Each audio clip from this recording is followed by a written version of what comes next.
I'm LS1 John Eddington from San Jose, California. Been in the Navy for 23 and a half years. Been around the world a couple of times. 7 deployments on board, mostly aircraft carriers. I was on board my first ship, USS Nimitz, from 2002 to 2006.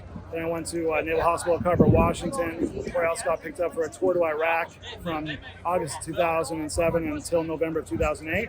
Then I come back and I went on board USS Dwight D. Eisenhower, CVN CC9.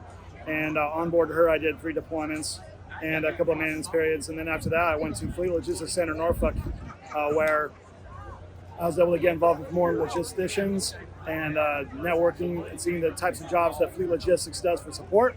After Fleet Logistics Center, Norfolk, I went to George Washington, CVN 73, and I got her through a lot of her refueling overhaul for her midlife, and a lot of maintenance, a lot of support there as well. And after that, I went to Nywick Land Spay War, and there I got to climb up and be a senior sailor of the Year Echelon 3. And finishing my tour working on systems down there, I got to come here to Richard M. McCool Jr. And I've been on board the ship for about 18 months, going on 19, 20, right thereabouts. And have a long time of service in. This is going to be my last duty station. I got my fleet reserve probably about 3 weeks ago, saying it's okay for me to go ahead and retire. My retirement date's looking around 31 January 2026. And between everything else, getting ready to get out now, I have a lot of things to meet and do. There are going to be requirements to help me kind of get back into the civilian life, because I've been away from the civilian sector for have been 24 years, 2 months, and 8 days. So it's been a long time out. One of the best things for me is that I'm a logistics specialist. They are very versatile. They're in charge of all operations for shipping, receiving, inventory. So all your major companies need to have logistical support for their success.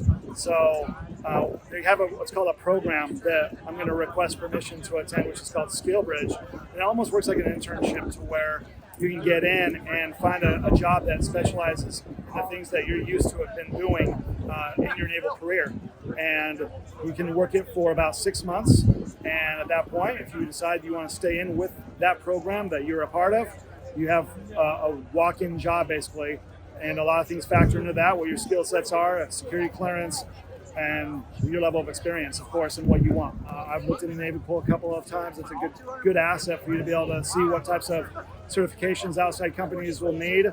There's also the U.S. MAPS program, which is like a journeyman's program. And that is definitely one of the biggest things, where when you're on active duty, your hours of work and your labor count towards a specific program. And you get your apprenticeship, your journeyman signed off in various fields, and that just walks you right in the door afterwards as well. I did my computer operations. I also have postal operations for my U.S. maps, and that's been a lot of work, well over about 15,000 hours total of on-the-job training, and it just opens up the door for more possibilities outside once you get ready to go through your skill bridge, go through your TAPS.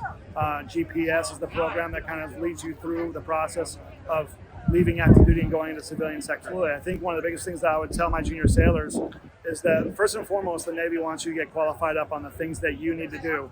After that, start asking for schools, start asking for specific qualifications, ask to go places to get trained.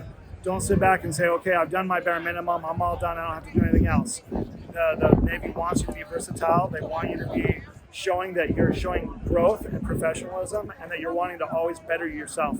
So don't ever settle just for the bare minimum. I would say after you've done all your qualifications and prerequisites and the things that you need to do, there's only one way up, and that's up to go. So climb those ladders, ask for those things.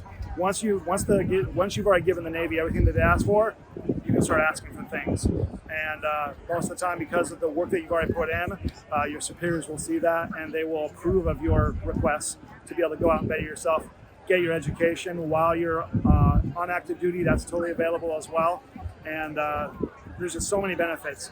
The biggest thing I would say is also ask people that are more senior about those benefits, because those are things that aren't often talked about, and you're not going to know what you have available to you unless you start asking those questions. If you even have a bit of a desire, use the mentorship program to ask and be mentored so that you can grow into those things that you want to pursue in your life. Pursue your excellence. Do your best every single day. Put it on your hard work. Be a person of your word, and don't settle for less.